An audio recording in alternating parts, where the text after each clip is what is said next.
بسم اللہ الرحمن الرحیم ونعوذ باللہ من شرور انفسنا ومن سیئات اعمالنا من يهده الله فلا مضل له ومن يضلل فلا هادي له واشهد ان لا اله الا الله وحده لا شريك له واشهد ان محمدا عبده ورسوله يا ايها الذين امنوا اتقوا الله حق تقاته ولا تموتن إلا وأنتم مسلمون يا أيها الناس اتقوا ربكم الذي خلقكم من نفس واحدة وخلق منها زوجها وبث منهما رجالا كثيرا ونساء واتقوا الله الذي تساءلون به والأرحام إن الله كان عليكم رقيبا يا أيها الذين آمنوا اتقوا الله وقولوا قولا سديدا يصلح لكم أعمالكم ويغفر لكم ذنوبكم ومن يطع الله ورسوله فقد فاز فوزا عظيما أما بعد فإن أصدق الحديث كتاب الله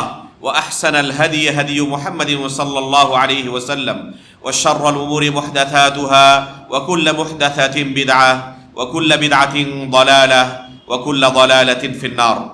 محترم و مکرم حاضرین مجلس، بزرگان دین و ملت، عزیز دوستوں اور پردہ نشین ماؤں و بہنوں، گزشتہ درس میں ہم نے عظمت صحابہ سیریز میں آپ کے سامنے علی رضی اللہ تعالیٰ عنہ کے دور خلافت کے متعلق چند باتیں پیش کی تھیں. جب علی رضی اللہ تعالیٰ عنہ کو خلیفہ منتخب کر لیا گیا تو اس وقت سب سے بڑا مسئلہ جو ظاہر ہوا وہ عثمان غنی رضی اللہ تعالیٰ عنہ کے قاتلین سے قصاص لینے کا مسئلہ تھا. علی رضی اللہ تعالیٰ عنہ خود قصاص لینا چاہتے تھے اور دوسرے صحابہ اکرام جو قصاص کا مطالبہ کر رہے تھے وہ چاہتے تھے کہ جتنی جلد ہو سکے ان قاتلین سے قصاص لیا جائے. گزشتہ درس میں آپ کے سامنے بیان کیا گیا تھا کہ عین حج کے بعد عثمان غنی رضی اللہ تعالیٰ عنہ کو قتل کیا گیا تھا. بہت سارے صحابہ اکرام اور تابعین مکہ مکرمہ میں موجود تھے، حج کے لیے گئے ہوئے تھے. انہی میں سے ام المؤمنین عائشہ رضی اللہ تعالیٰ عنہ بھی تھی اور دوسرے صحابہ اکرام جو مدینے میں تھے. جب ان باغیوں اور ظالموں نے مدینے پر کنٹرول کرنا شروع کیا، یہاں تک کہ خلیفہ راشد عثمان غنی رضی اللہ تعالیٰ عنہ کو قتل کر ڈالا اور مدینے کی زمین ایک طرح سے فتنوں کی زمین بننے لگی، تو اللہ کے رسول صلی اللہ علیہ وسلم کی نصیحت کے پیش نظر بہت سارے لوگوں نے فتنوں سے اپنی حفاظت کے لیے مدینہ چھوڑ کر ادھر ادھر جانا مناسب سمجھا.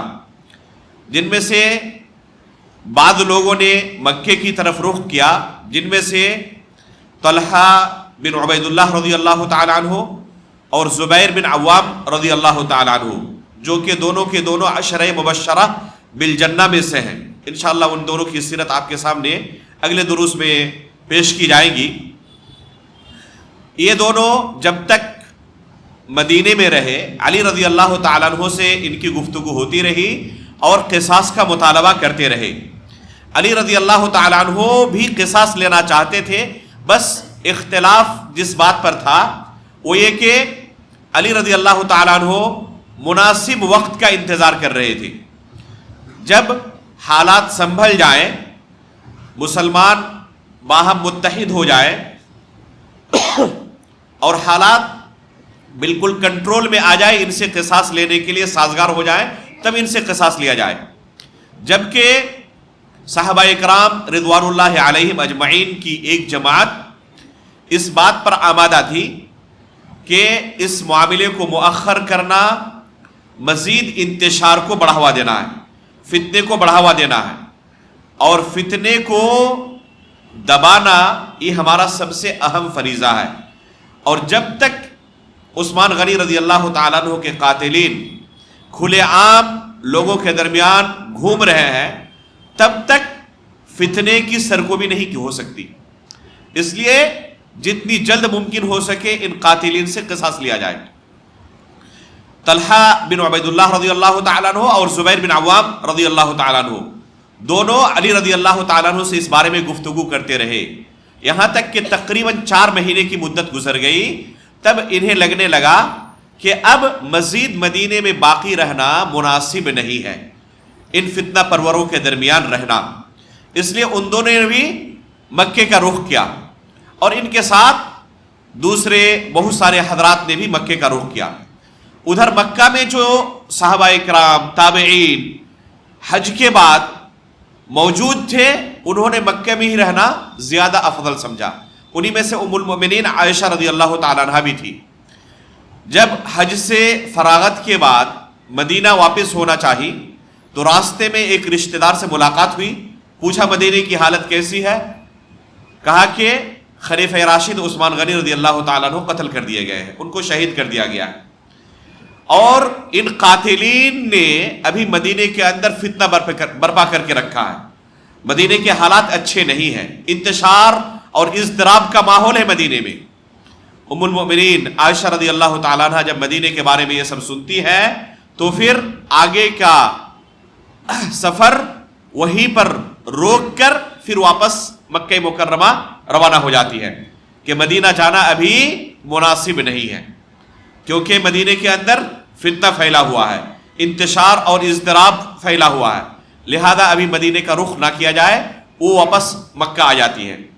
اس طریقے سے مکہ مکرمہ کے اندر لوگوں کا اجتماع شروع ہو جاتا ہے، اور ایک اچھی خاصی تعداد مکہ مکرمہ کے اندر جمع ہوتی ہے، اور یہ قاتلین عثمان سے جتنی جلدی قصاص لینا ممکن ہو اس بارے میں آپس میں گفتگو کرتی ہے، یہاں تک کہ علی رضی اللہ تعالی عنہ ادھر مدینے میں موجود ہیں اور ادھر صحابہ اکرام مکہ مکرمہ کے اندر موجود ہیں۔ عائشہ رضی اللہ تعالی عنہ اور زبیر بن عوام رضی اللہ تعالی عنہ، طلحہ بن عبید اللہ رضی اللہ تعالی عنہ، اور ان کے ساتھ ایک جماعت، یہ لوگ بصرہ کا رخ کرتے ہیں، اور ادھر سے علی رضی اللہ تعالی عنہ مدینہ سے اولاً کوفہ اور کوفہ کی طرف جاتے ہوئے بصرہ کا رخ کرتے ہیں۔ یہاں پر آ کے بصرہ میں اختصار کے ساتھ کہہ رہا ہوں اس لیے کہ اصل مقصد ہمارا جنگ صفین یا جنگ جمل اس سے پہلے اس کے واقعات کو بیان کرنا نہیں ہے۔ اور کیوں اصل مقصد ہمارا واقعات کو بیان کرنا نہیں ہے، تھوڑی دیر بعد انشاءاللہ اس کی تفصیل ہم آپ کے سامنے رکھیں گے، کیونکہ یہ فتنہ ہے اور اللہ کے رسول صلی اللہ علیہ وسلم نے اس سے ہمیں دور رہنے کے لیے کہا ہے۔ خصوصاً جو صحابہ اکرام کے درمیان آپس میں اختلافات ہوئی، یہاں تک کہ جنگی نوبت آ گئی، اس بارے میں اہل سنت والجماعت کا متفقہ منہج ہے کہ ہم اپنی زبان کو اس بارے میں خاموش رہیں گے، اس لیے ہم یہاں پر ڈسکس نہیں کریں گے کہ غلطی کن کی تھی، کون زیادہ صحیح راستے پر تھے، کن کو کیا کرنا چاہیے تھا، کیا نہیں کرنا چاہیے تھا، یہ فیصلہ کرنے کے لیے ہم یہاں بیٹھے ہوئے نہیں ہیں۔ بس صرف کیا معاملات پیش آئے تھے، اشارہ کر کے ہمارا موقف کیا ہونا چاہیے ان اختلافات کے سلسلے میں، اور اہل سنت والجماعت کا اس بارے میں مشاجرات جو صحابہ اکرام کے درمیان ہوئے اس بارے میں کیا موقف ہے، اسے بیان کرنا اصل مقصد ہے۔ تھوڑا سا لائن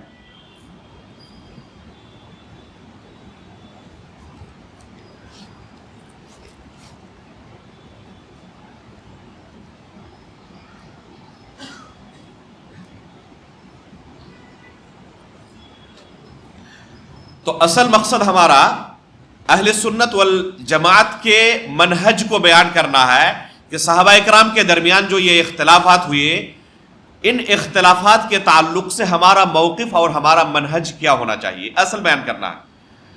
تو اس طریقے سے صحابہ اکرام مکہ سے عائشہ رضی اللہ تعالیٰ عنہ، طلحہ رضی اللہ تعالیٰ عنہ، زبیر رضی اللہ تعالیٰ عنہ اور ان کے ساتھ ایک جماعت، اور ادھر علی رضی اللہ تعالیٰ عنہ اور ان کے ساتھ ایک جماعت، ان کے آپس کے اندر ملاقات ہوتی ہے بصرہ کے اندر۔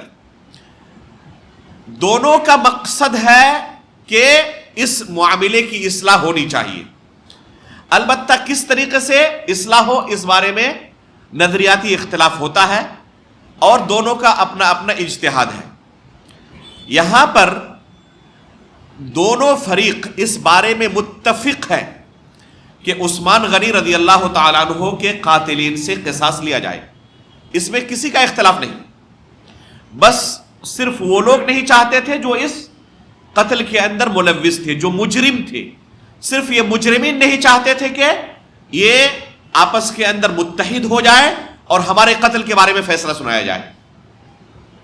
بس یہ جو تیسرا گروہ تھا باغیوں کا، ظالموں کا، یہ کسی بھی طرح چاہتے تھے کہ یہ آپس میں ایک دوسرے کے ساتھ برسر پیکار رہے اور ہمارے قتل کے بارے میں فیصلہ صادر نہ ہو. علی رضی اللہ تعالیٰ عنہ کی خلافت ان تمام صحابہ کرام کے نزدیک، تابعین کے نزدیک مسلم تھی. عائشہ رضی اللہ تعالیٰ عنہ اور زبیر اور طلحہ رضی اللہ تعالیٰ عنہما یا ان میں سے کسی بھی شخص کی طرف سے ادنا بھی یہ اختلاف نہیں تھا کہ ہم علی رضی اللہ تعالیٰ عنہ کی خلافت کو تسلیم نہیں کرتے، یا ان کی جگہ پر کسی دوسرے کو خلیفہ دیکھنا چاہتے ہیں، یا ان کو خلافت کے منصب سے ہٹانا چاہتے ہیں. عثمان غنی رضی اللہ تعالیٰ عنہ کے ساتھ جو مخالفین کا نزاع تھا وہ بالکل الگ نوعیت کا تھا. علی رضی اللہ تعالیٰ عنہ کے ساتھ جو بصرہ کے مقام پر اختلاف تھا یہ بالکل الگ نوعیت کا تھا. وہاں پر ظالمین اور باغی حضرات تھے جو عثمان غنی رضی اللہ تعالیٰ عنہ کو خلیفہ تسلیم نہیں کرتے تھے اور چاہتے تھے کہ ان کی سلطنت کو اکھاڑ پھینکے، ان کو خلافت سے دستبردار کریں، یہاں تک کہ انہوں نے انہیں قتل تک کر ڈالا. اور یہاں پر علی رضی اللہ تعالیٰ عنہ سے جو اختلاف رائے رکھتے ہیں ان میں سے ایک بھی اس نظریے کا نہیں ہے، اس موقف کا نہیں ہے کہ علی رضی اللہ تعالیٰ عنہ کو خلافت چھوڑ دینی چاہیے، یا وہ خلافت کے مستحق نہیں ہے، یا کوشش ایسی ہونی چاہیے کہ ان کو خلافت سے ہٹا دیا جائے اور کسی دوسرے کو خلیفہ بنایا جائے. ادنا بھی کسی کی ذہن میں یہ بات نہیں آئی تھی کہ علی رضی اللہ تعالیٰ عنہ کو خلافت سے دستبردار ہونا چاہیے. سب کے سب اس بات پر متفق تھے کہ ہمارے خلیفہ علی رضی اللہ تعالیٰ عنہ. اسی طرح اس بات پر بھی سب کا اتفاق تھا کہ قاتلین عثمان سے قصاص لیا جائے. جو اختلاف تھا وہ صرف کب یہ موقع آنا چاہیے، کب ان سے قصاص لیا جائے، کس طرح قصاص لیا جائے، اس بارے میں اجتہادی اختلاف تھا. اور یہ اجتہادی اختلاف ان کے درمیان آپس کے اندر جو الفت و محبت ہونی چاہیے، ایک دوسرے کو حقوق ہونے چاہیے، اس کو نہیں چھین پایا تھا. جو آپ سلف کے نصوص پڑھیں گے آپ کو یقین ہو جائے گا کہ یہ عجیب و غریب ایک اختلاف کی صورت تھی. اور جو جنگ بھی ہوئی تو جنگ کے دوران بھی اور جنگ کے بعد بھی عجیب و غریب دونوں کے درمیان صورتحال تھی. کسی بھی دوسری جنگ میں دنیا کے اندر آپ نہیں پائیں گے کہ ایک فریق دوسرے فریق کے ساتھ جنگ کر رہا ہے اور اپنے ہی بھائیوں کے تعلق سے اس قدر فکر مند ہے کہ ان کو کوئی ہماری طرف سے ایسا نقصان نہ پہنچے جو اللہ رب العالمین کے پاس ہم جواب دے ہو. کیونکہ یہ سب اللہ کے رسول کے صحابہ تھے یا تابعین تھے یا تبع تابعین تھے. تو یہ خیر القرون کا دور تھا. اب ان دونوں فریق کے درمیان نوبت یہاں تک پہنچ چکی ہے کہ تقریباً اصلاح کے آخری مرحلے تک یہ پہنچ چکے ہیں اور اتفاق ہونے والا ہے کہ ان قاتلین سے اب قصاص لیا جانا چاہیے. اس موقع پر ان باغیوں نے دیکھا کہ اگر یہ آپس میں متفق ہو جاتے ہیں تو فوراً ہمیں قتل کیا جائے گا. ایک رات انہوں نے چال چلی اور عثمان کیا کہتے ہیں کہ عائشہ رضی اللہ تعالی عنہ، طلحہ اور زبیر رضی اللہ تعالی عنہما جہاں پر موجود تھے، اچانک انہوں نے حملہ کر دیا ان پر رات کے وقت. اس زمانے میں آج کی طرح لائٹیں نہیں تھی. رات کے وقت جنگ رکی رہتی تھی، صرف دن کے اندر جنگ ہوتی تھی. ممکن ہی نہیں تھا کہ جنریٹر چلا کر یا لائٹ کا انتظام کر کے رات کو بھی جنگ جاری رکھے. رات کو سب پرامن طریقے سے سوتے تھے، صرف دن میں جنگ جاری رہتی تھی. رات کو سب غافل ہو کر سو رہے تھے اور اچانک حملہ ہوا اور یہ ظاہر کیا گیا کہ ہم دوسرے فریق کی طرف سے آپ پر حملہ کر رہے ہیں. علی رضی اللہ تعالیٰ عنہ کے گروہ پر بھی حملہ ہوا اور ادھر عائشہ رضی اللہ تعالیٰ عنہ اور طلحہ و زبیر رضی اللہ تعالیٰ عنہ جس گروہ میں تھے ان پر بھی حملہ ہوا. دونوں نے یہ سمجھا کہ فریق مخالف نے ہم پر حملہ کر دیا ہے، حالانکہ دونوں فریق اس الزام سے بری ہیں، اس جرم سے بری ہے۔ حملہ کرنے والے تھے کون؟ یہ باغی حضرات، تاکہ کسی طرح ان کے درمیان جنگ چھڑ جائے، اور ہوا ایسے ہی۔ اس کے بعد دونوں کے درمیان جنگ چھڑ گئی۔ اس موقع پر کون حق پر ہے، کون باطل پر ہے، کن سے گفتگو کی جائے؟ ظاہر سی بات ہے کہ جنگ چھڑ جانے کے بعد لوگوں کو یہ ہوش و حواس نہیں رہتا، شیطان یہاں پر کامیاب ہوتا ہے، لوگوں کے ناحق خون بہتے ہیں۔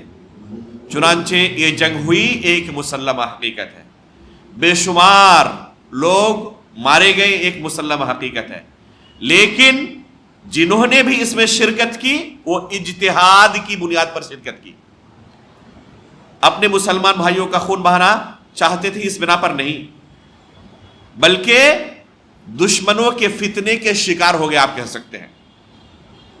بالآخر یہ جنگ جمل کے نام سے جو مشہور ہے، اختتام تک پہنچا اور بے شمار مسلمانوں کا خون بہا اس میں۔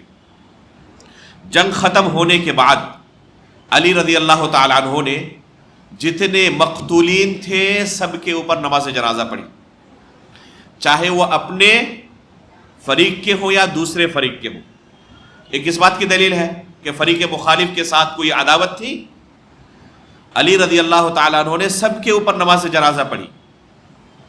اسی طرح فریق مخالف کے کسی شخص کو جس طرح عام جنگوں کی صورتحال ہوتی تھی، کیا بنایا جاتا تھا؟ غلام اور قیدی بنا لیا جاتا تھا۔ کسی ایک فرد کو بھی غلام اور قیدی نہیں بنایا گیا، اور نہ کسی خاتون کو لونڈی بنایا گیا۔ یہ ہم اس لیے کہہ رہے ہیں کیونکہ خوارج نے اسی چیز کو بنیاد بنا کر خروج کیا تھا علی رضی اللہ تعالیٰ عنہ سے، کہ آپ نے ان کے لوگوں کو قیدی کیوں نہیں بنایا، ان کی عورتوں کو لونڈی کیوں نہیں بنایا؟ خوارج نے یہ اعتراض کیا تھا علی رضی اللہ تعالیٰ عنہ پر۔ تو علی رضی اللہ تعالیٰ عنہ نے کسی کو بھی قیدی اور غلام اور لونڈی نہیں بنایا، نہ ان کے مال غنیمت کو حلال سمجھا، بلکہ جنگ ختم ہونے کے بعد اما عائشہ رضی اللہ تعالیٰ عنہ کو انتہائی عزت و احترام کے ساتھ علی رضی اللہ تعالیٰ عنہ رخصت کرتے ہیں۔ امام ابن حزم رحمہ اللہ اس تعلق سے انتہائی ایک اہم بات ذکر کرتے ہیں، آپ کے سامنے ان کی عبارت پڑھ کے سنانا چاہتا ہوں تاکہ لوگوں کے ذہن میں جو زہر گھولا جاتا ہے ان صحابہ کرام کے تعلق سے، جنگ جمل اور جنگ صفین کو بنیاد بنا کر آپ اس کی حقیقت جان سکیں۔ امام ابن حزم رحمہ اللہ فرماتے ہیں وَأَمَّا أُمُّ الْمُؤْمِنِينَ وَالزُّبَيْرُ وَطَلْحَةُ رضی اللہ عنہم وَمَن مَّعَهُمْ فَمَا أَبْطَلُوا قَطُّ إِمَامَةَ عَلِيٍّ وَلَا طَعَنُوا فِيهَا وَلَا ذَكَرُوا فِيهِ جَرْحَةً تَحُدُّ عَنِ الْإِمَامَةِ وَلَا أَحْدَثُوا إِمَامَةً أُخْرَى وَلَا حَدَّدُوا بَيْعَةً لِغَيْرِهِ۔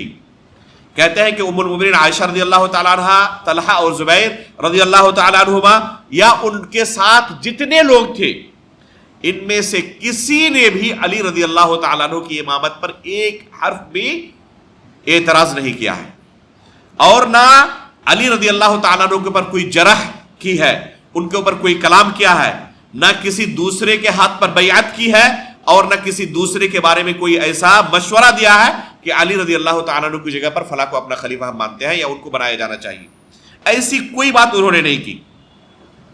کہہ رہے ہیں کہ ھذا ما لا يقدر ان يدعيه احد بوجه من الوجوه، کہہ رہے ہیں کہ کبھی بھی قیامت تک کوئی اس بارے میں یہ دعویٰ نہیں کر سکتا کہ عائشہ رضی اللہ تعالیٰ عنہا اور طلحہ اور زبیر رضی اللہ تعالیٰ عنہما اور ان کے ساتھ جو لوگ شریک تھے انہوں نے اس بارے میں کچھ بھی کہا ہو، علی رضی اللہ تعالیٰ پر طعن و تشریح کی ہو، کبھی بھی کوئی یہ چیز ثابت نہیں کر سکتا۔ اس کے بعد فرماتے ہیں فَإِنَّهُ لَا شَكَّ فِي كُلِّ هَذَا فَقَدْ صَحَّ صِحَّةً ضَرُورِيَّةً لَا إِشْكَالَ فِيهَا أَنَّهُمْ لَمْ يَمْضُوا إِلَى الْبَصْرَةِ لِحَرْبِ عَلِيٍّ وَلَا خِلَافًا عَلَيْهِ وَلَا نَقْضًا لِبَيْعَتِهِ۔ کہہ رہے کہ اس میں کوئی شک نہیں کہ یہ لوگ جو مکہ سے آئے تھے انہوں نے بصرہ جانے کا پلان علی رضی اللہ تعالیٰ عنہ سے جنگ کرنے کے لیے نہیں بنایا تھا، اور نہ ان کی بیعت توڑنا ان کا مقصود تھا کہ علی رضی اللہ تعالیٰ عنہ کی بیعت ہم توڑ دیں گے اور کسی دوسرے کو خلیفہ بنائیں گے۔ وَلَوْ أَرَادُوا ذَلِكَ لَأَحْدَثُوا بَيْعَةً غَيْرَ بَيْعَتِهِ، اگر ان کا یہ مقصد ہوتا تو کسی دوسرے کے ہاتھ پر وہ بیعت کر سکتے تھے، لیکن انہوں نے ایسا نہیں کیا. هذا لا شك هذا مما لا يشك فيه احد ولا ينكره احد. فصح انهم انما نهضوا الى البصرة لسد الفتق الحادث في الاسلام من قتل امير المؤمنين عثمان رضي الله عنه ظلما، وبرهان ذلك انهم اجتمعوا ولم يقتتلوا ولا تحاربوا. فلما كان الليل عرف قتلة عثمان أن الإراغة والتدبير عليهم، فبيتوا عسكر طلحة والزبير وبذلوا السيف فيهم، فدفع القوم عن أنفسهم في دعوة حتى خالطوا عسكر علي فدفع أهله عن أنفسهم، وكل طائفة تظن ولا شك أن الأخرى بدأ بها بالقتال واختلط الأمر اختلاطا لم يقدر أحد على أكثر من الدفاع عن نفسه.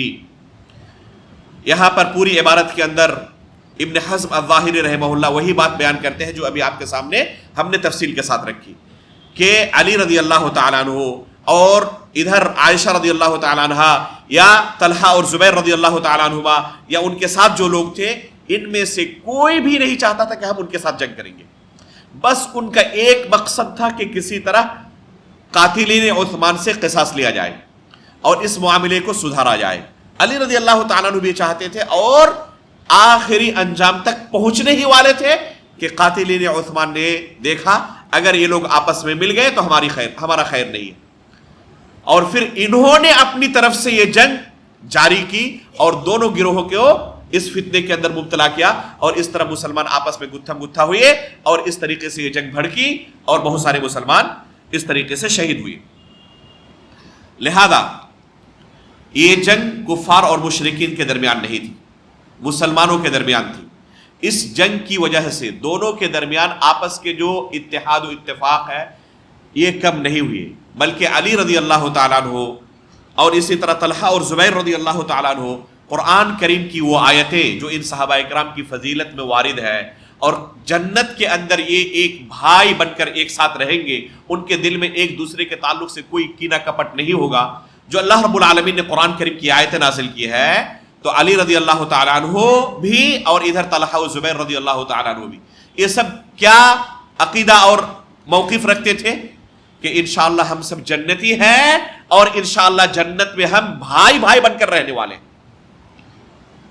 دوسرے فریق کو کافر نہیں سمجھتے تھے کہ انہوں نے ہمارے ساتھ جنگ کی، خلیفہ وقت کے خلاف جنگ کرنے کی وجہ سے وہ کافر ہو گئے، وہ خارجی ہو گئے، نعوذ باللہ من ذالک. لہذا اس وجہ سے ان صحابہ اکرام کو متہم کرنا اور ان کے تعلق سے اپنی زبان گندا کرنا یہ کہیں سے بھی اس کی اجازت نہیں ہے. یہ جنگ جمل کے نام سے مشہور ہے. اس کے بعد اور ایک جنگ ہوئی جنگ صفین کے نام سے.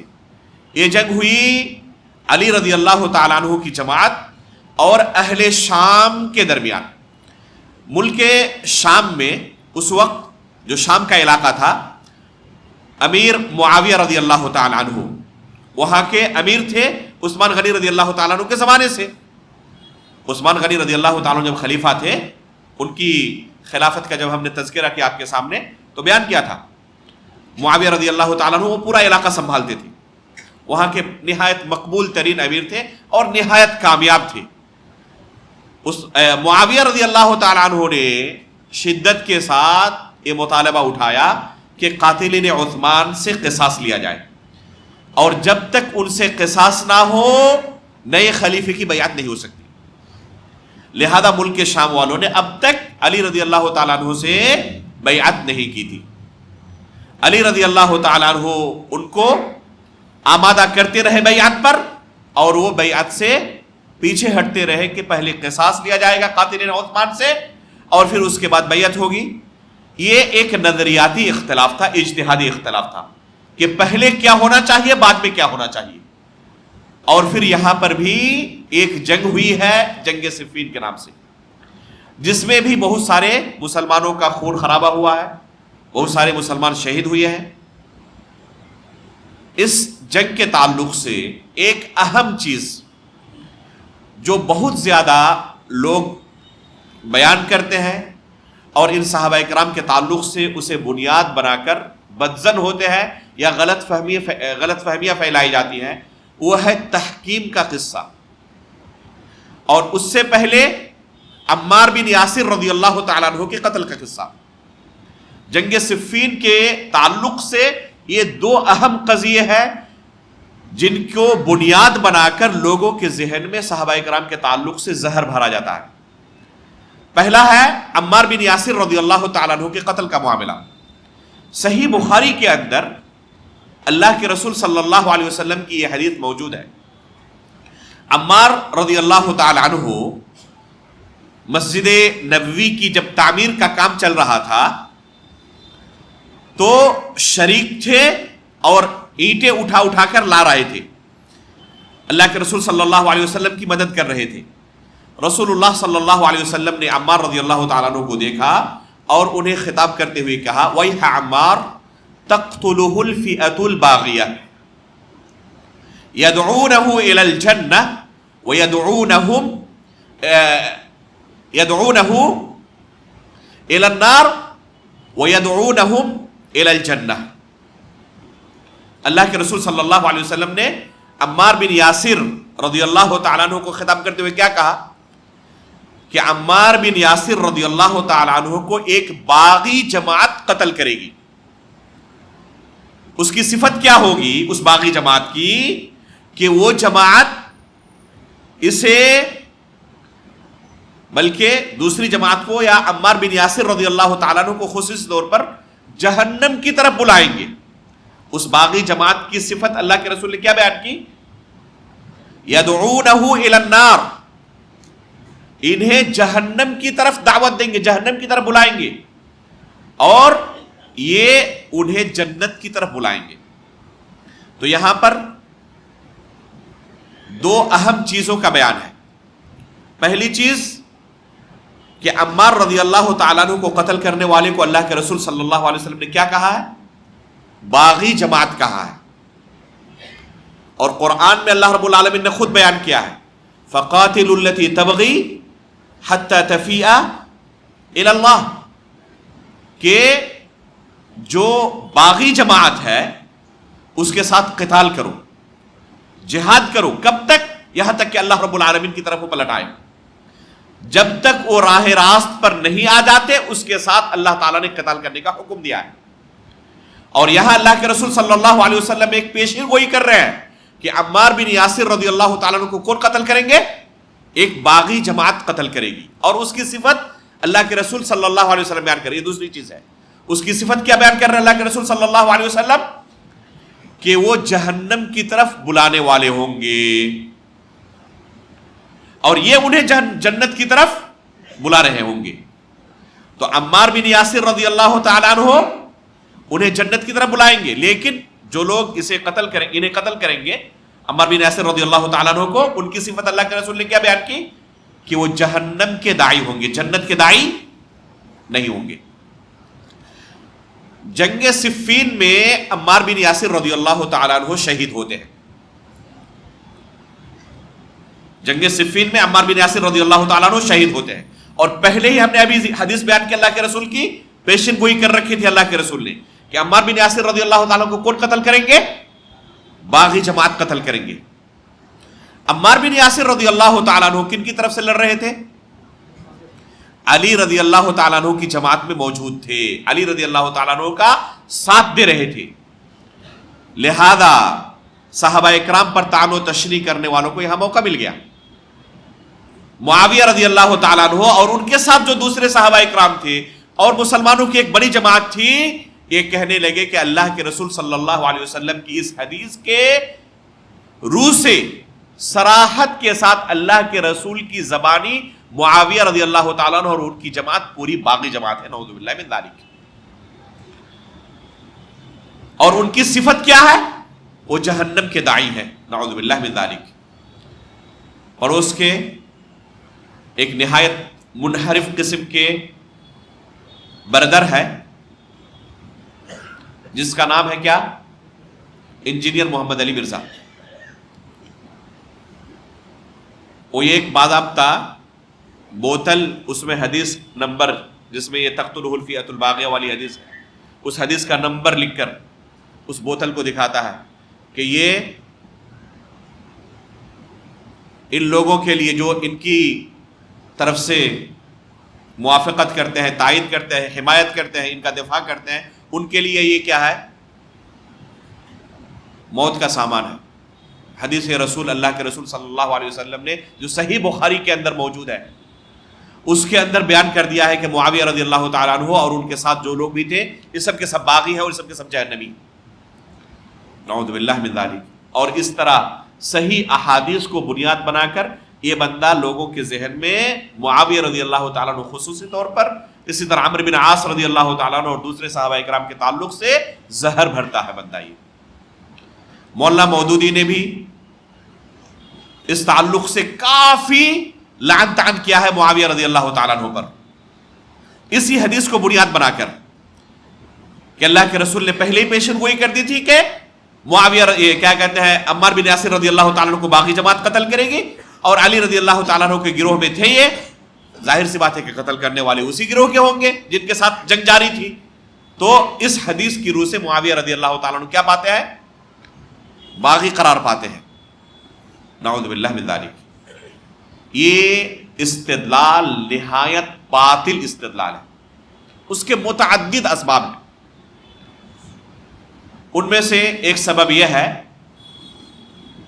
کہ اللہ کے رسول صلی اللہ علیہ وسلم نے اس باغی جماعت کی صفت یہ بیان کی ہے کہ وہ جہنم کے داعی ہیں، اور اللہ کے رسول صلی اللہ علیہ وسلم کے صحابہ کے تعلق سے جس کے دل میں مرض ہو بس وہی کہہ سکتا ہے کہ وہ جہنم کے داعی ہیں۔ اللہ رب العالمین نے ان کے لیے جنت کا وعدہ کیا ہے، اللہ کے رسول صلی اللہ علیہ وسلم نے ان کے لیے جنت کا وعدہ کیا ہے، اور کوئی مسلمان گوارا کر سکتا ہے کہ صحابہ اکرام کے بارے میں کہے کہ وہ جہنم کے داعی ہیں؟ دوسری طرف خود رسول اللہ صلی اللہ علیہ وسلم نے خوارج کے بارے میں کیا کہا ہے کہ وہ جہنم کے کتے ہیں۔ تو یہ وصف جہنم کے داعی ہونے کا اس کے مستحق کون ہے؟ خوارج اور باغی حضرات، جنہوں نے عثمان غنی رضی اللہ تعالیٰ عنہ کو قتل کیا تھا۔ یہی گروہ معاویہ رضی اللہ تعالیٰ عنہ کے گروہ میں کچھ لوگ موجود تھے اور علی رضی اللہ تعالیٰ عنہ کے گروہ میں کچھ لوگ موجود تھے۔ انہوں نے ہی عمار بن یاسر رضی اللہ تعالیٰ عنہ کو قتل کیا تھا۔ صحابہ اکرام عمار بن یاسر رضی اللہ تعالیٰ عنہ کے قتل سے بری ہیں۔ صحابہ اکرام نے عمار بن یاسر رضی اللہ تعالیٰ عنہ کو قتل نہیں کیا ہے، نہ معاویہ رضی اللہ تعالیٰ عنہ کی جماعت میں سے کسی صحابی نے، نہ علی رضی اللہ تعالیٰ عنہ کی جماعت میں سے کسی صحابی نے، بلکہ یہی باغی جنہوں نے عثمان غنی رضی اللہ تعالیٰ عنہ کو قتل کیا تھا، بعد میں علی رضی اللہ تعالیٰ عنہ کو بھی انہوں نے نہیں بخشا اور انہوں نے علی رضی اللہ تعالیٰ عنہ کو قتل کر ڈالا، انہوں نے ہی عمار بن یاسر رضی اللہ تعالیٰ عنہ کو قتل کیا تھا۔ اس لیے اس حدیث کو بنیاد بنا کر کہنا کہ معاویہ رضی اللہ تعالیٰ عنہ کی جماعت باغی ہے، نہایت غلط استدلال ہے۔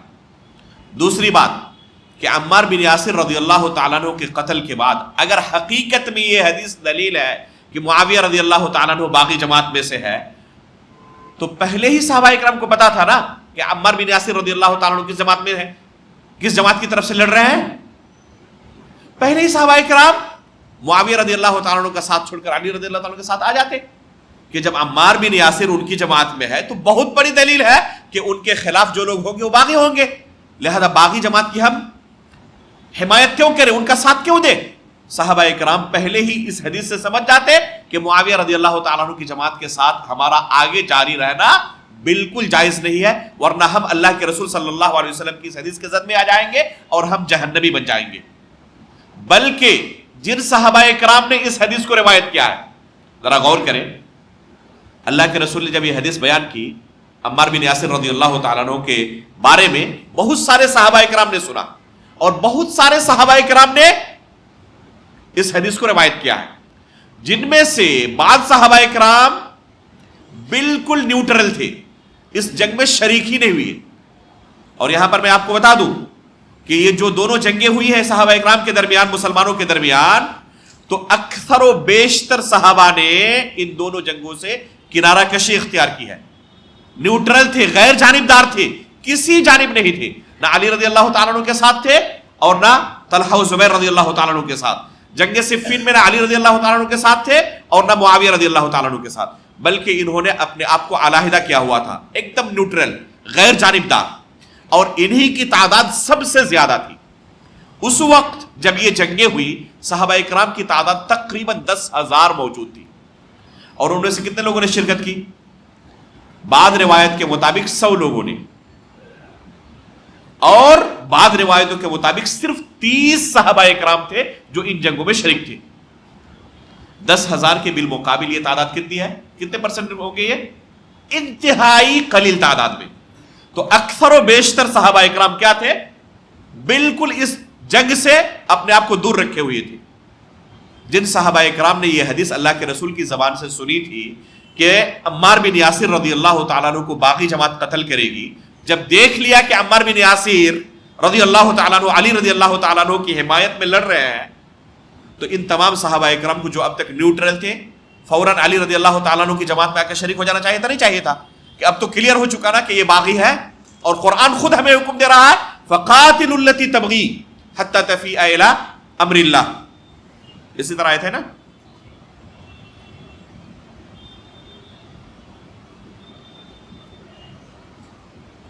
جی سورۃ الحجرات کی آیت نمبر 9 ہے. اللہ رب العالمین کیا فرماتے ہیں؟ وَإِن طَائِفَتَانِ مِنَ الْمُؤْمِنِينَ اقْتَتَلُوا فَأَصْلِحُوا بَيْنَهُمَا فَإِن بَغَتْ إِحْدَاهُمَا عَلَى الْأُخْرَى فَقَاتِلُوا الَّتِي تَبْغِي حَتَّى تَفِيءَ إِلَىٰ أَمْرِ اللَّهِ. اللہ رب العالمین نے صاف لفظوں میں حکم دیا کہ باغی جماعت جو ہو اس کے ساتھ کیا کرو؟ جنگ جاری رکھو. کب تک؟ یہاں تک کہ وہ راہ راست پر نہ آ جائے. جب تک وہ راہ راست پر نہیں آتے, اللہ رب العالمین کے حکم کو تسلیم نہیں کر لیتے, اللہ تعالیٰ نے حکم دیا ہے ان کے ساتھ جنگ کرنے کا. فَقَاتِلُوا الَّتِي تَبْغِي, جو باغی جماعت ہے اس کے ساتھ قتال کرو.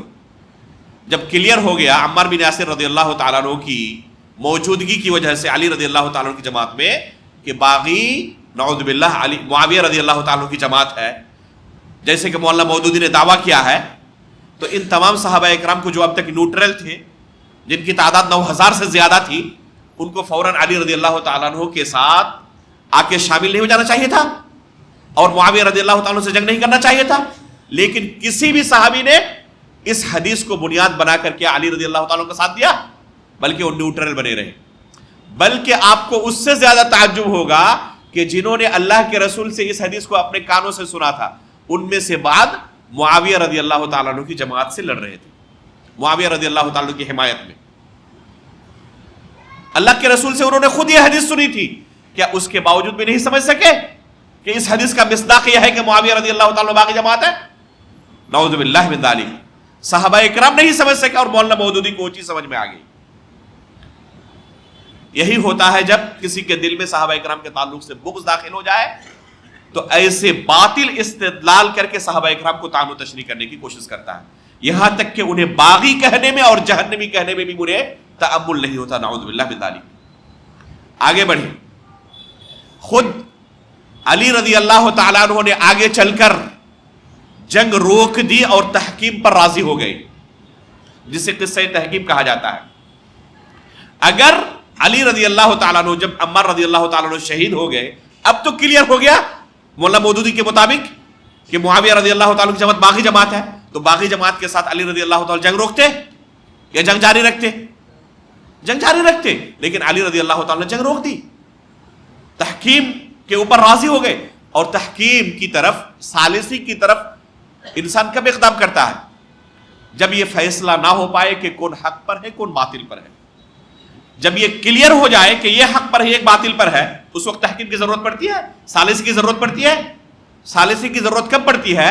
جب یہ کلیئر نہ ہو کہ کون حق پر ہے کون باطل پر ہے, اس وقت ثالثی کی ضرورت پڑتی ہے.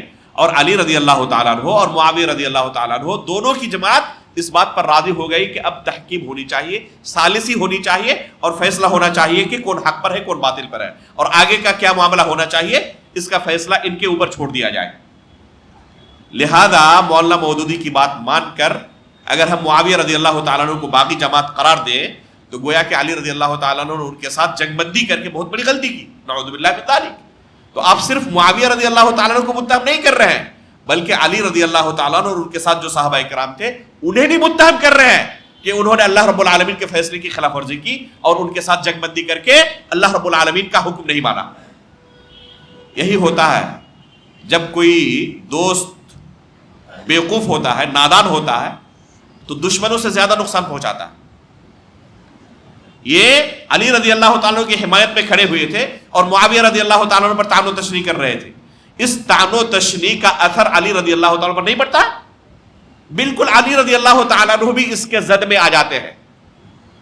صرف معاویہ رضی اللہ تعالیٰ نہیں آتے بلکہ اس کے زد میں علی رضی اللہ تعالیٰ بھی آتے ہیں.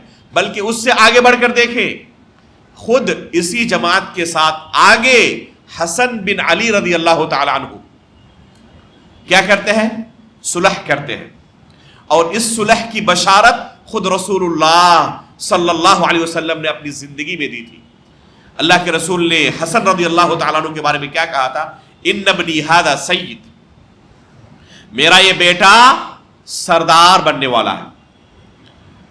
آگے کیا کہ اللہ کے رسول صلی اللہ علیہ وسلم نے کہ میرے اس بیٹے کے ذریعے اللہ رب العالمین مسلمانوں کے, غور کریں, مسلمانوں کے, کفار اور مسلمان نہیں کہہ رہے اللہ کے رسول, مسلمانوں کے دو عظیم گروہوں کے درمیان صلح کرائیں گے.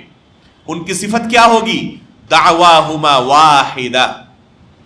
اللہ کے رسول کے الفاظ ہیں, جن دو گروہوں کے درمیان میرا یہ بیٹا صلح کرائیں گے, ان دونوں کی دعوت, ان دونوں کی پکار ایک ہوگی. وہ اللہ رب العالمین کی طرف بلانے والے ہوں گے, دونوں جنت کی طرف بلانے والے ہوں گے. اور عمار بن یاسر رضی اللہ تعالیٰ عنہ کو جنہوں نے قتل کیا تھا, یا جو قتل کرنے والے ہیں, ان کے بارے میں اللہ کے رسول نے کیا کہا؟ دعواہما واحدہ کہا, دونوں کی دعوت ایک ہوگی. یہ نہیں کہا تھا اللہ کے رسول نے. عمار بن یاسر رضی اللہ تعالیٰ عنہ کے بارے میں کہا کہ ایک کی دعوت جنت کی طرف ہوگی اور دوسری کی دعوت جہنم کی طرف. اور حسن بن علی رضی اللہ تعالیٰ عنہ جن دو جماعتوں کے درمیان صلح کرائیں گے, ان کے بارے میں اللہ کے رسول کیا فرماتے ہیں؟ دعواہما واحدہ. صحیح بخاری کے الفاظ ہیں, یہ اللہ کے رسول کے الفاظ ہیں کہ دونوں کی پکار ایک ہوگی, دونوں کا دعویٰ ایک ہوگا, دونوں جنت کی طرف بلانے والے ہوں گے. اور تمام علماء کا اس بارے میں اجماع ہے کہ حسن بن علی رضی اللہ تعالیٰ عنہ نے مسلمانوں کی جن دو گروہوں کے درمیان صلح کرائی تھی, وہ کون سے گروہ تھے؟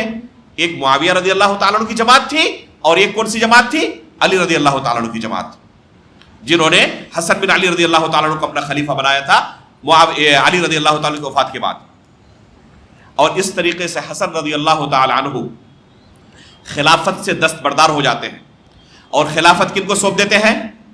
معاویہ رضی اللہ تعالیٰ عنہ کو سونپ دیتے ہیں بلا کسی شرط کے.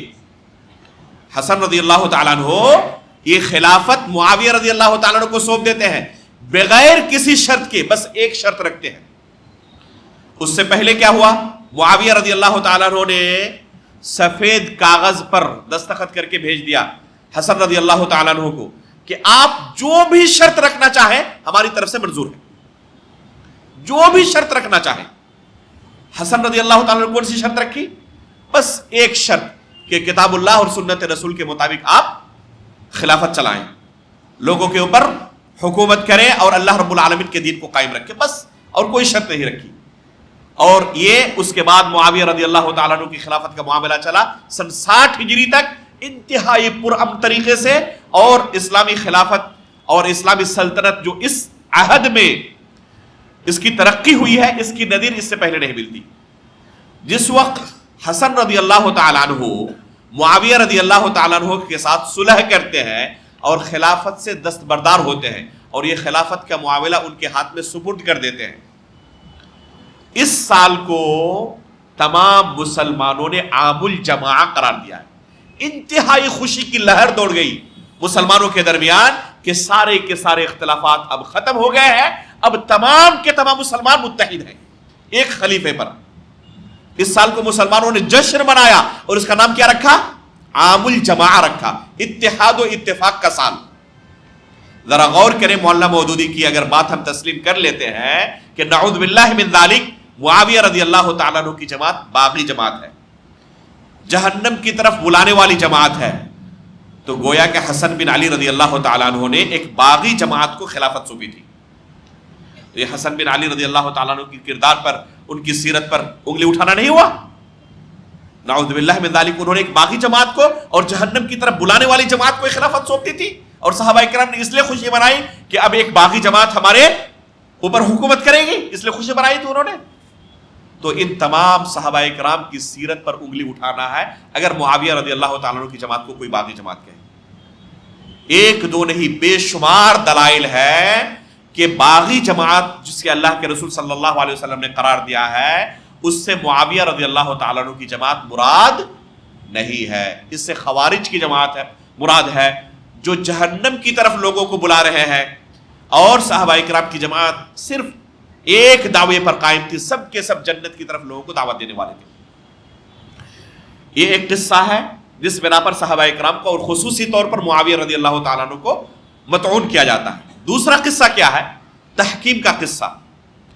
جب جنگ طول پکڑ لی، بالآخر عمرو بن عاص رضی اللہ تعالیٰ عنہ، انتہائی جلیل القدر صحابی رسول، انہوں نے معاویہ رضی اللہ تعالیٰ عنہ کو مشورہ دیا کہ یہ جنگ طول پکڑتی جا رہی ہے اور اس کا کوئی نتیجہ سامنے نہیں آ رہا اور مسلمانوں کے خون بہ رہے ہیں.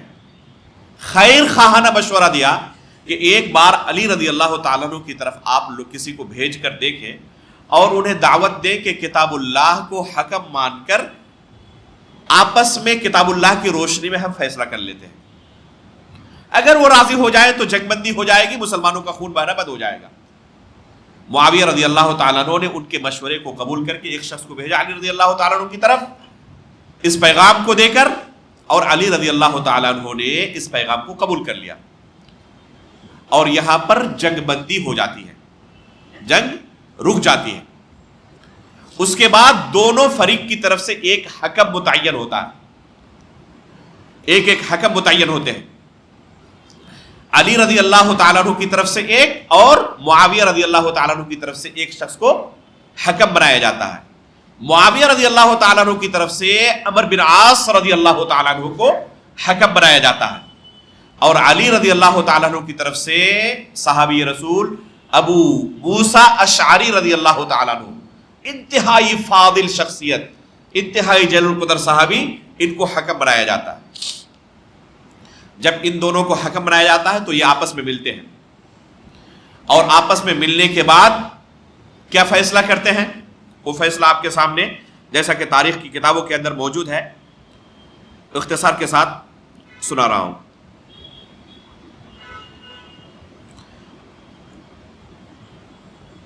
تاریخ تبری وغیرہ میں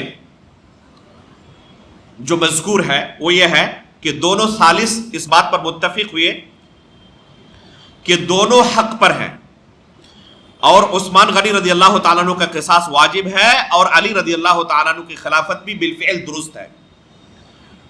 دوسری چیز کہ خطائے اجتہادی دونوں نے کی ہے. اپنی خلافت کی آئینی حیثیت تسلیم کرانے کے لیے تلوار اٹھا کر ایک نے، اور ایک نے عثمان غنی رضی اللہ تعالیٰ عنہ کے قصاص کا معاملہ اپنے ہاتھ میں لے کر، لہذا دونوں کو اس موقف سے معزول کیا جاتا ہے. علی رضی اللہ تعالیٰ عنہ تلوار روک لیں اور معاویہ رضی اللہ تعالیٰ عنہ قصاص لینے کا معاملہ اپنے ہاتھ میں نہ رکھیں. اس کے بعد دونوں باتوں کا فیصلہ صحابہ اکرام کے ایک عام اجتماع میں ہو جس میں وہی حضرات شریک ہوں جن سے نبی صلی اللہ علیہ وسلم راضی تھے. کون مراد ہے ان سے؟ اللہ کے رسول کے صحابہ فقط شریک ہو، کوئی دوسرا شخص نہیں. یہ معاملات دونوں نے فیصلہ کیا کہ ہم کن کے سپرد کرتے ہیں؟ صحابہ اکرام کے سپرد کرتے ہیں، اور غیر صحابی میں سے ایک بندہ بھی اس میں شامل نہ ہو. صحابہ اکرام بیٹھ کر جو فیصلہ کرتے ہیں دونوں کو تسلیم کرنا پڑے گا. یہ ہے حقیقت میں معاملہ کہ آخری چیز جس پر ان دونوں حکم نے اپنا فیصلہ سنایا وہ کون سا تھا؟ کہ ان دونوں کے درمیان، دو جماعتوں کے درمیان فیصلہ کون کریں گے؟ صرف اور صرف صحابہ اکرام فیصلہ کریں گے. وہ لوگ فیصلہ کریں گے جن سے اللہ کے رسول صلی اللہ علیہ وسلم اپنی موت کے وقت راضی تھے. لیکن اس کے برخلاف تاریخ کی کتابوں میں نہایت ضعیف اسانید سے یا جھوٹی اسانید سے، موضوع اسانید سے جو کچھ بیان ہوا ہے، الامان والحفیظ، ایسی باتیں ان دو صحابہ اکرام کی طرف منسوب کی گئی ہے کہ کوئی شخص زبان پر لانا بھی شاید گوارا نہ کرے. یہ قصہ تحکیم آپ تاریخ کی کتابوں میں پڑھیں گے تو ان صحابہ کرام کے تعلق سے آپ کا ذہن بدزن ہو جائے گا، بلکہ زہر آلود ہو سکتا ہے. مولانا مودودی نے چن چن کر تاریخ کی ان روایتوں کو خلافت و ملوکیت نامی کتاب میں درج کیا ہے. لہذا کوئی شخص مولانا مودودی کی یہ کتاب پڑھے اور ان صحابہ کرام کے تعلق سے بدظن نہ ہو، شبہ ناممکن ہے. جیسے کوئی شخص بالو کھائے اور اس کا منہ کرکرا نہ ہو، ممکن ہے؟ اسی طرح خلافت و ملوکیت کوئی پڑھے اور صحابہ کرام کے تعلق سے بدظن نہ ہو جائے، یہ شبہ ناممکن ہے. چن چن کر ان روایتوں کو ذکر کیا ہے جو جھوٹے روات سے منقول ہے، اور ان دونوں صحابہ اکرام جلیل القدر صحابہ اکرام عمرو بن عاص رضی اللہ تعالیٰ عنہ اور ابو موسیٰ اشعری رضی اللہ تعالیٰ عنہ کو متہم کرتے ہیں. کیا متہم کرتے ہیں؟ کہتے ہیں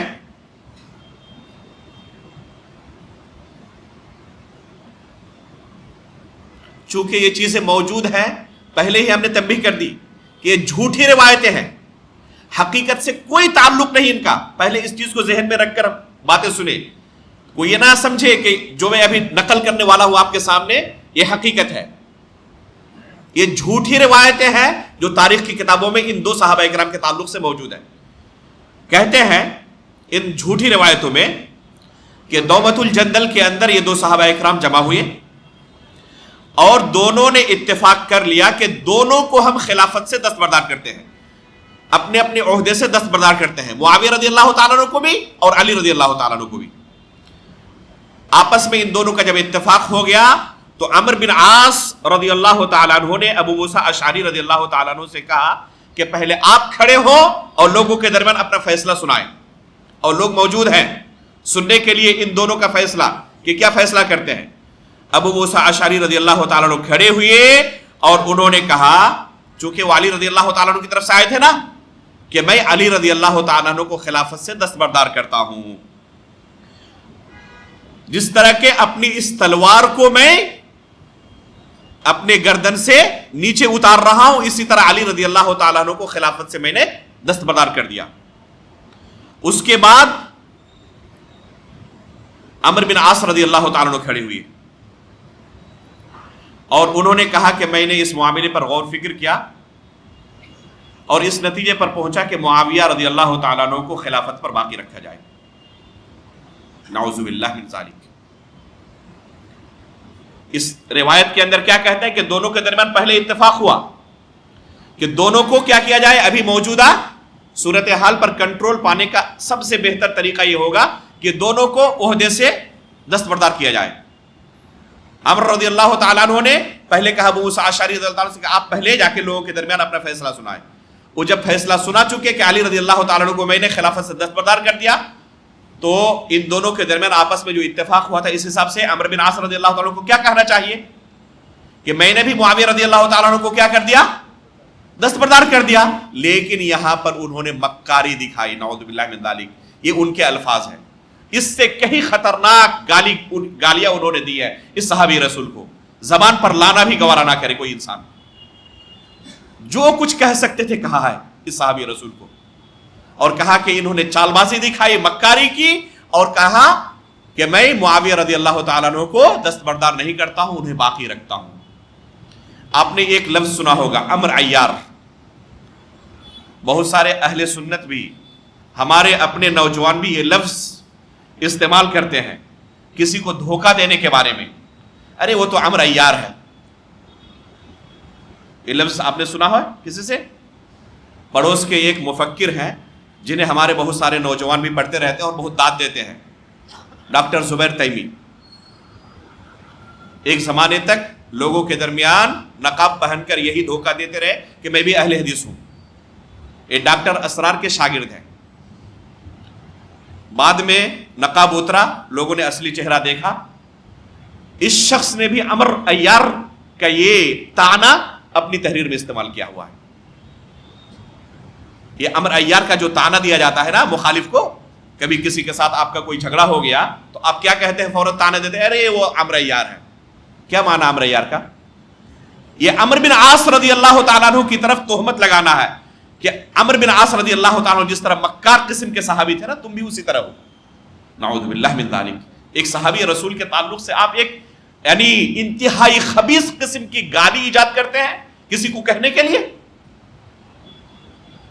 جن صحابہ اکرام کے تعلق سے ہمارے دل محبت سے بھرے ہونے چاہیے، ان صحابہ اکرام کے تعلق سے آپ کی اتنی جرات کہ گالی تیار کریں اور اپنے مخالف کو کبھی گالی دینا ہو تو ان صحابہ اکرام کا نام استعمال کرے گالی دینے کے لیے۔ چنانچہ اس طرح کے جھوٹی چیزیں ان دونوں صحابہ اکرام کی طرف منسوب کی گئی۔ اس طرف مغیرہ بن ابو موسیٰ اشعری رضی اللہ تعالیٰ عنہ کے تعلق سے کیا کہا گیا کہ ابو موسیٰ اشعری انتہائی سیدھے سادے بھولے بھالے انسان تھے، ان چیزوں سے واقف نہیں تھے، اور ان کی سیرت اس طرح لوگوں کے سامنے پیش کی، دوسرے لفظوں میں آپ کہہ سکتے ہیں کہ انہوں نے بیوقوف بنایا۔ انہوں نے ابو موسیٰ اشعری رضی اللہ تعالیٰ عنہ کو انہوں نے بیوقوف ثابت کیا کہ ان چیزوں سے واقف نہیں تھے، ان پیتروں سے واقف نہیں تھے، نعوذ باللہ من ذالک۔ دونوں کی کردار کشی کرتے ہیں، اور مولانا مودودی نے چن چن کر ان روایتوں کو خلافت و ملوکیت کے اندر جگہ دی ہے۔ صحیح روایت کے مطابق صرف کتنا ملتا ہے کہ ان دونوں نے لوگوں کے سامنے جا کر اعلان کیا کہ فیصلہ کون کریں گے؟ اللہ کے رسول صلی اللہ علیہ وسلم کے صحابہ کریں گے۔ یہ ہے تحکیم کا واقعہ۔ اس واقعے کے بعد جب جنگ بندی ہو گئی تو ایک گروہ نکلا علی رضی اللہ تعالیٰ عنہ کے خلاف، اور کہا اس گروہ نے کہ آپ نے اللہ رب العالمین کو حاکم ماننے کے بجائے انسانوں کو حاکم مان لیا۔ اسی طرح معاویہ رضی اللہ تعالیٰ عنہ اور ان کے ساتھ جو لوگ ہیں انہوں نے عمرو بن عاص کو اپنا حاکم مان لیا۔ ان الحکم الا للہ، حاکم تو بس اللہ رب العالمین ہو سکتا ہے، حکومت صرف اللہ کی چلے گی۔ اور آپ نے قرآن کی جگہ پر انسانوں کو حاکم مان لیا ہے، اللہ کی جگہ پر انسانوں کو آپ نے حاکم مان لیا ہے، اور یہ کفر ہے، لہذا آپ بھی کافر، اور معاویہ رضی اللہ تعالیٰ عنہ کی جماعت کے اندر جو لوگ بھی شامل ہیں جنہوں نے ان دونوں کو اپنا حکم تسلیم کر لیا۔ کن دونوں کو؟ ابو موسیٰ اشعری رضی اللہ تعالیٰ عنہ کو اور عمرو بن عاص رضی اللہ تعالیٰ عنہ کو، جنہوں نے بھی اپنا حکم تسلیم کر لیا ہے انہوں نے اللہ رب العالمین کے درجے پر ان کو بیٹھایا ہے، نعوذ باللہ من ذالک، اور اس لیے یہ سب کے سب کافر ہوئے۔ یہ کون سی جماعت ہے؟ یہ خوارج کی جماعت ہے۔ علی رضی اللہ تعالیٰ عنہ نے ان کے ساتھ کافی کوشش کی کہ یہ راہ راست پر لوٹ آئے، اور اس کوشش سے کافی لوگ ہدایت پر واپس بھی آ گئے۔ سب سے پہلے علی رضی اللہ تعالیٰ نے خود ان کے ساتھ مناظرہ کیا، کچھ لوگ ہدایت پر آ گئے۔ پھر عبداللہ بن عباس رضی اللہ تعالیٰ عنہ کے پاس بھیجا، انہوں نے مناظرہ کیا، پھر کچھ لوگ ہدایت پر آ گئے۔ پھر علی رضی اللہ تعالیٰ عنہ کے ساتھ نہروان کی مشہور جنگ کی، اور اس جنگ کے میدان میں بھی کچھ لوگ ہدایت پر آئے اور ان کے ساتھ آ کے مل گئے۔ بالآخر جو لوگ اڑے رہے، یہاں تک کہ ان صحابہ اکرام کا خون بہانا شروع کر دیا، مسلمانوں کے خون سے کھیلنے لگے، تب مجبوری کی صورت میں علی رضی اللہ تعالیٰ عنہ نے ان خوارج کے ساتھ جنگ کی تھی، جو جنگ نہروان کے نام سے مشہور ہے۔ اگلا درس ہمارا اسی جنگ کی تفصیل کے بارے میں ہوگا انشاءاللہ۔ جنگ نہروان جو کن کے ساتھ ہوئی تھی؟ خوارج کے ساتھ، جو خوارج کے ساتھ ہوئی تھی، انشاءاللہ اگلے درس میں اس کی تفصیل ہم بیان کریں گے۔ خوارج کی شروعات کہاں سے ہوئی ہے، کس فکر کو لے کر ہوئی ہے، اور ان کو راہ راست پر لانے کے لیے صحابہ کرام نے کیا کوشش کی ہے، یہاں تک کہ جب وہ اڑے رہے تو ان کا ساتھ کن لوگوں نے دیا، اور وہ فکر آج ہمارے درمیان کس صورت میں موجود ہے، انشاءاللہ یہ پوری تفصیل اگلے درس میں آپ کے سامنے رکھیں گے۔ انہی کے دور میں ایک اور گمراہ جماعت کا ظہور ہوا تھا روافض کے نام سے۔ انشاءاللہ اگلے درس میں اگر ہمیں وقت ملا جنگ نہروان کا قصہ، خوارج کا قصہ بیان کرنے کے بعد، تو باذن اللہ تعالی روافض کا ظہور کس طرح ہوا، ان کا عقیدہ کیا تھا، اور انہوں نے کیا فتنہ و فساد مچایا ہے، اس کے بارے میں بھی انشاءاللہ اگلے درس میں آپ کے سامنے تفصیل رکھی جائے گی۔ اللہ رب العالمین سے ہم دعا کرتے ہیں کہ اللہ رب العالمین ان صحابہ کرام کا دفاع کرنے والا ہمیں بنائے، اللہ رب العالمین ان کی محبت ہمارے دلوں کے اندر بھر دے، اللہ رب العالمین ان تمام لوگوں کو ہدایت کے راستے پر لائے جن کے ذہنوں میں ان صحابہ کرام کے تعلق سے بغض و نفرت موجود ہے۔ اللہ رب العالمین سب کو ہدایت کے راستے پر لائے، اللہ رب العالمین ہمارے سینوں کو محبت سے ان صحابہ کرام کے لیے بھر دے۔ ربنا اغفر لنا ولإخواننا الذين سبقونا بالإيمان ولا تجعل في قلوبنا غلا للذين آمنوا ربنا انك رؤوف رحيم